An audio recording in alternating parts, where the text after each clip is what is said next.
உங்கள் சக மனிதனை விட உயர்ந்தவராக இருப்பதில் எந்த மேன்மையும் இல்லை. உண்மையான மேன்மை என்பது உங்கள் முந்தைய சுயத்தை விட உயர்ந்தவராக இருப்பதுதான். Ernst Hemingway. பொருள்: ஹெமிங்வே கூறுகிறார், மற்றவர்களை விட நீங்கள் சிறந்தவர் என்று நினைப்பது பெரியதாகவோ அல்லது உன்னதமாகவோ இல்லை. உண்மையான மேன்மை என்பது உங்களை மேம்படுத்தி நேற்று இருந்ததை விட சிறந்தவராக மாறுவதிலிருந்து வருகிறது. உண்மையான வெற்றி என்பது தனிப்பட்ட வளர்ச்சி, மற்றவர்களுடனான போட்டி அல்ல. விரிவான விளக்கம்: பலர் தங்களை மற்றவர்களுடன் ஒப்பிடுகிறார்கள். நான் அவரை விட அதிக பணம் சம்பாதிக்கிறேன். நான் அவளை விட புத்திசாலி. எனக்கு அதிக சாதனைகள் உள்ளன. ஹெமிங்வே இது உண்மையான மேன்மை அல்ல என்று கூறுகிறார், ஏனெனில் இது பெருமை, பொறாமை மற்றும் ஈகோவை உருவாக்குகிறது. ஆனால் நீங்கள் உங்களை உங்கள் கடந்த கால சுயத்துடன் ஒப்பிடும்போது, நான் முன்பு இருந்ததை விட கனிவானவனா? நான் புதிதாக ஏதாவது கற்றுக்கொண்டேனா? நான் என் குணத்தை மேம்படுத்தியுள்ளேனா? அதுதான் உண்மையான மேன்மை, ஏனென்றால் அது பணிவு, சுய ஒழுக்கம் மற்றும் தொடர்ச்சியான வளர்ச்சிக்கு வழிவகுக்கிறது. எடுத்துக்காட்டுகள்: 1.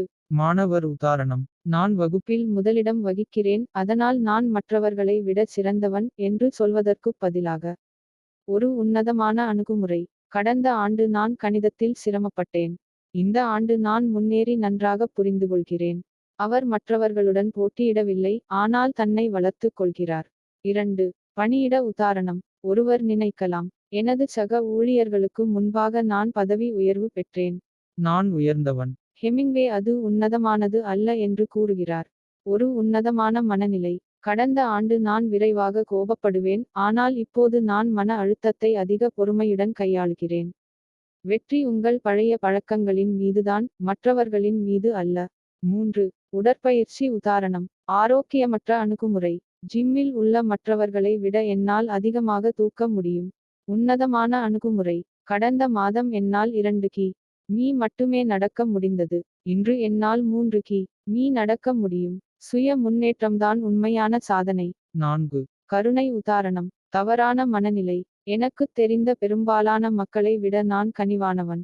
சரியான மனநிலை: நான் தேவைப்படுபவர்களை புறக்கணித்து வந்தேன். இப்போது நான் உதவி செய்கிறேன், அதிகமாக கேட்கிறேன். உங்கள் வயதானவர்களை விட சிறந்தவராக இருப்பதுதான் முக்கியம். 5. தனிப்பட்ட குணாதிசய உதாரணம்: உன்னதமானவர் அல்ல. மற்றவர்களைப் போல நான் ஒருபோதும் தவறு செய்வதில்லை. உன்னதமானது: நான் மக்களை மிக விரைவாக மதிப்பிடுவேன். இப்போது நான் அவர்களை புரிந்துகொள்ள கற்றுக்கொள்கிறேன். குண வளர்ச்சி என்பது உன்னதமானது.